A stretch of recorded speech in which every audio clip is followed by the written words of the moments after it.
achieve in a lifetime. And then I found out this morning, there was a service today at 10 a.m. and I made it up there and listened to this packed room of people, and she had only been in the city for over a year, about the impact she had had on them.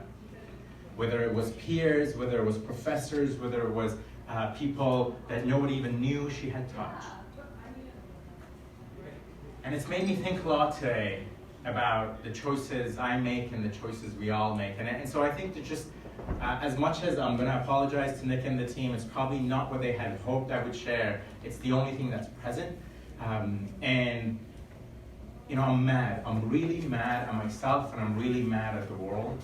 I'm mad because I think it makes no sense for her to be gone, but I'm mad because I'm mad at myself and at the world, because I think the person she was, and when we talk about values, the values she lived and the way we lived them, I spend too much of my own time probably talking more about those than living them.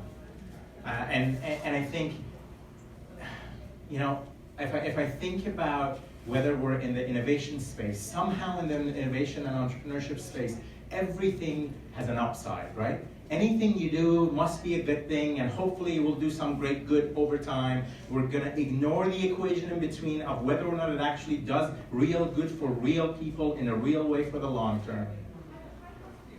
I'm mad at myself because I think I spend more time than if we are at that moment that is our last moment we would have wanted ourselves to spend. We spend way too much time focusing on the little questions and the little things rather than asking the big questions of why are we here, what are we doing with it, and how are we truly looking in the mirror in that last moment gonna be okay with how we've lived the life.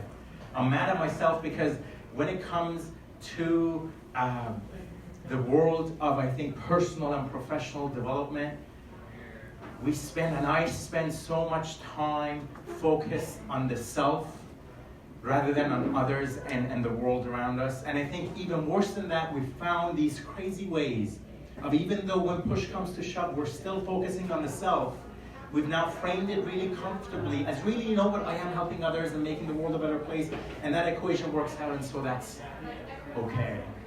And when I watch the way she lived her life and how she chose to do that, far more of the time she chose to spend and invest was truly in others, only for the benefit of others, and only for the benefit of the communities in the world around her.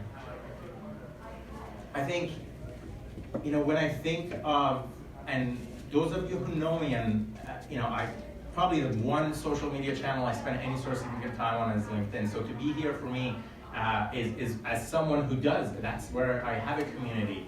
But I also wonder on a day like this, how much of our time should we spend on figuring out all the algorithms on LinkedIn and how they exactly work and what it takes to get more comments and more shares on a single post we put up, versus to actually make the choices and decisions we need day to day.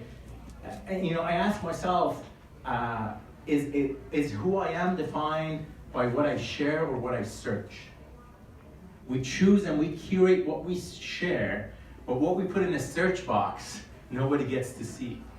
And that's who we really are. When push comes to shove, when any of us use one of those online dating apps, right? How kind and compassionate are we to the people we don't want to talk to? When we match and after 3 minutes we decide, nope, not you. Is it an immediate unmatch, or do you leave them wondering? Do I leave them wondering what might have been the reason? Does that have an impact on them?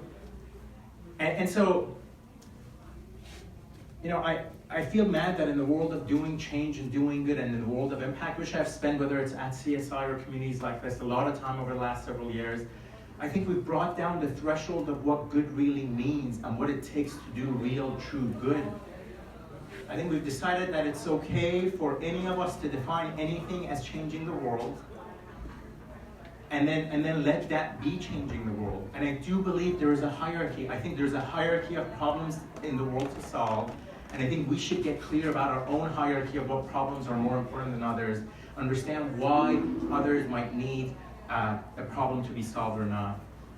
And I wonder, I truly wonder, and I'm mad at myself for not asking questions around more of them and doing differently more around, is it really all about self and about me and who I want to become and expressing all that I want?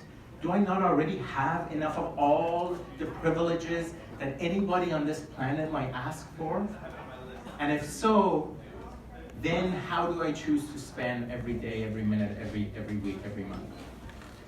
Look, I know I'm being very much the party pooper here, and I know the event here is about pulling ourselves up and standing on a taller pedestal and speaking our words more loudly. And if I can do the smallest of things tonight, in between, like I said, the amazing people you saw before and the amazing that will come after it, if there is one thing that sticks with you from this piece, it's just the reference story, and the reason I'm not mentioning a name is to be courteous to her family at this point.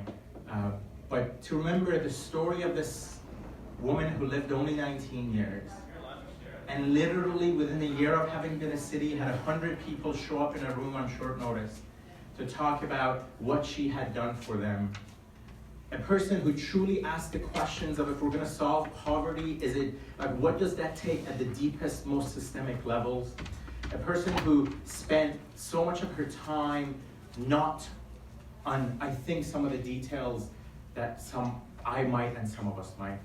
And so if there is one thing I'll ask you to consider, is in the big questions of why we're here, what we're doing, what life is about, and what we ultimately want to come out of it with.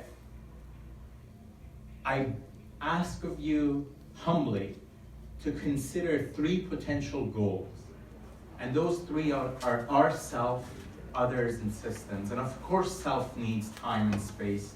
Without it, we can't do the other stuff. But how much are we balancing the self with how much time we invest in others and in the world and the systems around us? And how much of that time, when push comes to shove, is truly from a selfless place and truly for the benefit of others? I'll pause there. I don't want to take up too much of your time. I know Nick had mentioned, if there are any questions.